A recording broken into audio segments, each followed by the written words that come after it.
Hi, എല്ലാവർക്കും എൻ്റെ പുതിയ വീഡിയോയിലേക്ക് സ്വാഗതം. നമ്മുടെ മമ്മൂക്കയുടെ ഒരു സിനിമ ഇറങ്ങിയിരുന്നു, കസബ എന്ന സിനിമ. ഒരുപാട് വിവാദങ്ങൾ ഉണ്ടാക്കി. അതായത് ഒരു പോലീസുകാരിയുടെ അരക്കെട്ടിൽ പിടിച്ചിട്ട് അതൊരു സ്ത്രീകളെ അപമാനിച്ചു പറഞ്ഞിട്ട് കുറച്ച് ഫെമിനിസ്റ്റുകൾ, അതായത് അതിൽ പ്രത്യേകതയായിട്ടുള്ള ആളുകളുണ്ടായിരുന്നു. ഒന്ന് ഗീതു മോഹൻദാസ്, അതുപോലെ തന്നെ പാർവതി തിരുവോത്ത്, രമ്യ നമ്പീശൻ, അങ്ങനെ ഒരുപാട് ആൾക്കാരുണ്ടായിരുന്നു. ഒരു പ്രത്യേക ഒരു ടീം തന്നെ ഉണ്ടായിരുന്നു. അന്ന് ആ മമ്മൂക്കയെ വളരെ മോശമായിട്ട് അവർ ചിത്രീകരിച്ചു.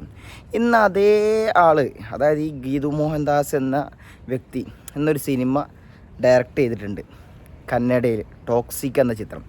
ഈ ചിത്രത്തിൽ എന്താ പറയുക, ഈ പറഞ്ഞതിൻ്റെ എക്സ്ട്രീം ലെവൽ സംഭവങ്ങൾ ചെയ്തിട്ടുണ്ട്. വളരെ എക്സ്ട്രീം ലെവൽ സംഭവം ചെയ്തിട്ട് അത് ആ പഴയ സംഭവം മറന്നിട്ട് ആണ് ആൾ പെരുമാറുന്നത്. കാരണം അന്ന് ഒരു ചെറിയൊരു സംഭവം ഉണ്ടായിട്ട് അത് അങ്ങനെ ഭയങ്കര വിവാദമാക്കിയിട്ട് എടുത്തെടുത്ത് അത് പറയുന്ന പാർവതി തിരുവത്തിനെ കൊണ്ട് പറയിപ്പിച്ചിട്ട് ഇന്ന് അതേ ആൾ വളരെ വൾഗറായിട്ടുള്ള സംഭവങ്ങളൊക്കെയാണ് ആ സിനിമയിൽ ഡയറക്റ്റ് ചെയ്തിട്ടുണ്ട്.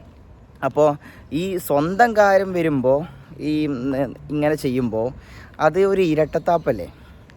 അതായത് ഒരാൾക്ക് ഒരു ഒരു വ്യക്തിത്വമാണ്. കാരണം മറ്റൊരാളെ കാര്യം വരുമ്പോൾ അത് വേറെ രീതിയിലും, സ്വന്തം കാര്യം വരുമ്പോൾ അത്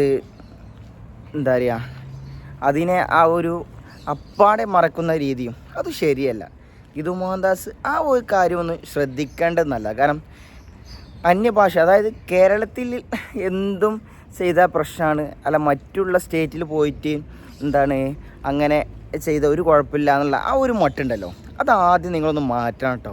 അതായത് നിങ്ങൾക്ക് മാത്രമല്ല, എല്ലാവർക്കും ഓരോ വ്യക്തിത്വമുണ്ട്. നിങ്ങൾക്ക് മമ്മൂക്ക ചെയ്യുമ്പോൾ മാത്രമാണ് പ്രശ്നമെങ്കിൽ അത് നിങ്ങൾ അന്ന് പറയണമായിരുന്നു. അല്ലാതെ ഈ ആശി ചെയ്യുമ്പോൾ നിങ്ങൾക്ക് കുഴപ്പമില്ലെങ്കിൽ, അല്ലെങ്കിൽ നിങ്ങളത് ഡയറക്റ്റ് ചെയ്യുമ്പോൾ നിങ്ങൾക്ക് കുഴപ്പമില്ലെങ്കിൽ അതൊരു ഇരട്ടത്താപ്പല്ലേ. നിങ്ങളൊന്ന് ചിന്തിച്ചുകൂടെ? നിങ്ങൾക്കത് ചിന്തിക്കണം. കാരണം മമ്മൂട്ടി എന്ന വ്യക്തി മലയാള സിനിമയുടെ ഒരു അവിഭാജ്യ ഘടകമാണ്.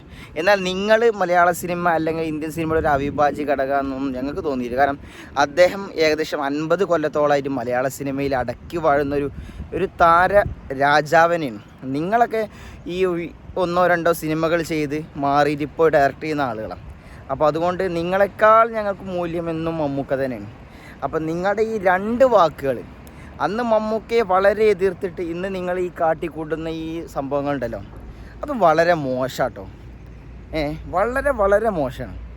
അതൊന്ന് ശ്രദ്ധിച്ചാൽ നിങ്ങൾക്ക് ഇനി വരുന്ന സിനിമകളിലൊക്കെ ഒരു ഉപകാരപ്പെടും. എന്തായാലും ഒക്കെ ശരിയാവട്ടെ.